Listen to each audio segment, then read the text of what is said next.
Beden yorgun, gönül mahzun olsa da, hasretlik kor olup canını yaksa da, geceler uzun, günler ağarmasa da, sabret be yüreğim, Allah kerim.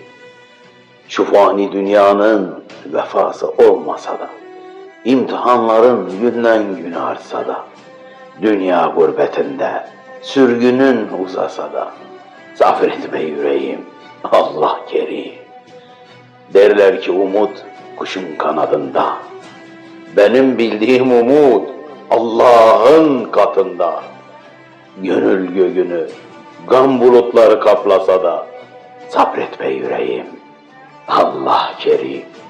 Boynun bükülüp rengin sararsa da, kader okları bir bir seni vursa da, ey ruhavi, hakikat canını acıtsa da, sabret be yüreğim, Allah kerim.